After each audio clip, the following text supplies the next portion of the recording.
Merci à vous de nous rejoindre en tout cas sur i24 News. Alors cet appel a provoqué la polémique hier, ne plus porter la kippa pour les juifs de Marseille. Des relents de guerre, une attitude défaitiste et de renoncement pour certains.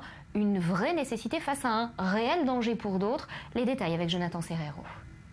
Au lendemain de l'agression antisémite contre un enseignant juif de Marseille, le président du consistoire israélite Zvi Amar conseille aux juifs de la cité phocéenne de retirer leur couvre-chef le temps de l'apaisement.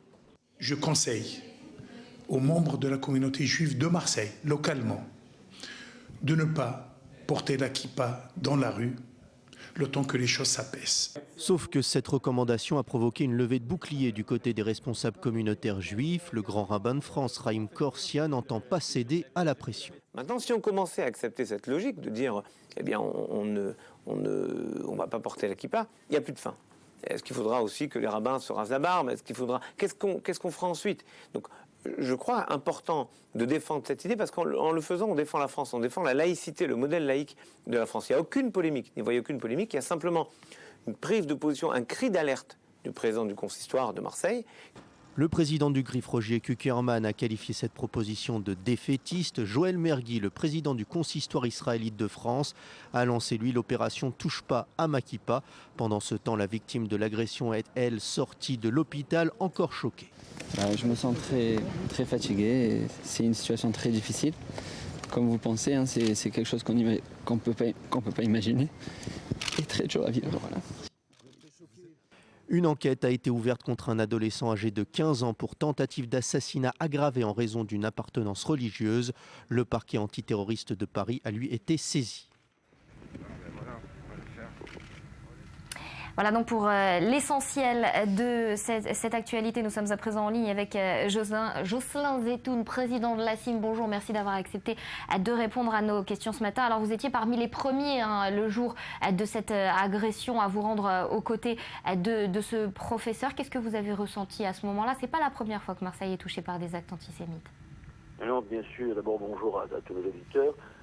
C'est pas la première fois et c'est toujours une impression extrêmement désagréable, une expression d'angoisse qui nous prend parce que malheureusement on se rend compte de la difficulté de se protéger de ce type d'agression, surtout que là nous avons affaire à un individu qui n'était pas connu des services de police, qui n'avait aucun antécédent disons désagréable d'appartenance à quelque cellule que ce soit, et voilà donc un adolescent j'allais dire qu'on pouvait penser tout à fait normal, partir à l'école avec son cartable et emmener avec lui une machette et un couteau en céramique de 18 cm. Alors, Jocelyn, pour autant, qu'est-ce que...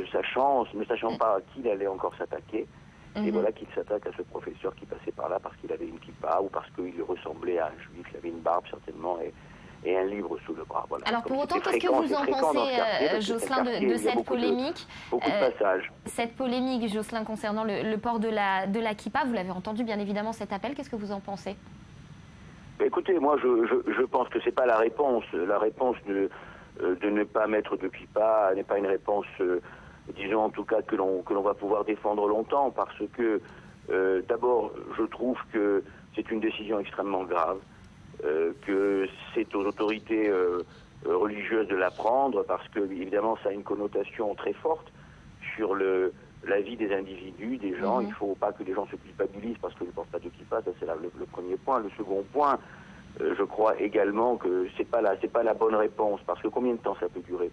Vous savez, il suffit qu'on interdise quelque chose ou que l'on conseille de ne pas faire quelque chose pour que, au contraire, les gens, en signe de résistance, en signe d'appartenance, en signe de ne pas vouloir courber les chines, disent ben non, nous on va garder notre kippa fièrement parce qu'on est en France, c'est un pays de liberté, parce que c'est à l'État français, comme il l'a d'ailleurs dit et comme il le fait, de nous défendre, car nous sommes des citoyens français. Donc je crois que c'est pas vraiment la bonne réponse.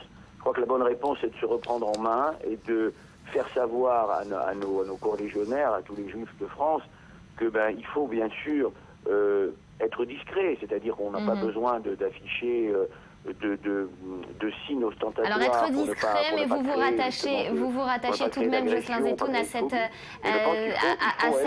il faut rester debout. Ce comité ne touchez pas à ma kippa. Merci beaucoup pour votre intervention. Virginie, vous êtes avec nous, merci de nous avoir rejoints. Alors le débat, il existe bien évidemment, il a agité hier la France entière. La communauté juive, au-delà, bien évidemment, de la communauté juive. Oui, il y a un malaise dans la communauté juive de France, puisque vous le disiez, dès hier soir, on le voyait dans le sujet, Joël Mergui appelle à ne pas toucher à ma kippa. Il appelle également à ce que finalement l'ensemble de la société réagisse et soutienne la liberté de conscience après l'agression de Marseille. Le président du CRIF dénonce clairement une incitation à une attitude défaitiste, une attitude de renoncement. Et on sent le malaise avec le président du CRIF régional, Michel Teboul, qui, quant à lui, a reconnu que même si à titre personnel, il ne partageait pas cette position, il ne pouvait pas ne pas s'y plier pour assurer la sécurité des Juifs de France. Interrogé hier du côté des politiques à la sortie d'une réunion à Matignon sur la situation après les attentats du 13 novembre, Christiane Taubira, la garde des Sceaux, elle réagit. On écoute. Nous devons garantir au quotidien, partout sur le territoire, la liberté de chaque citoyen, sa liberté y compris de vivre sa croyance. C'est ça une république laïque. Cette république laïque, elle reconnaît la liberté de conscience, elle reconnaît aussi la liberté de croyance et la République garantit l'exercice des cultes. Donc ça, le gouvernement y veillera. Chacun a le droit d'avoir ses croyances et a le droit de vivre. Et les Juifs de France doivent se sentir en sécurité. Absolument, absolument. Comme tout citoyen français, les Juifs de France doivent se sentir en sécurité. Et voilà, il y a un débat qui dépasse largement l'Hexagone. Oui, parce qu'il faut se remettre dans le contexte, on le sait, depuis 2010 à peu près, chaque année, le nombre des Juifs qui décident de s'installer en Israël ne cesse d'augmenter. Et face à ces départs, les autorités religieuses juives de France sont un peu coincées entre, d'un côté, les pouvoirs publics français qui expliquent de cérémonies en commémoration et en actes antisémites que tous les Juifs ont leur place en France, avec également des moyens gigantesques pour sécuriser les écoles et les lieux de culte, et d'un autre côté, les gouvernements israéliens qui ne cessent à chaque fois qu'ils le peuvent d'appeler les Juifs de France à quitter la France et à venir en Israël.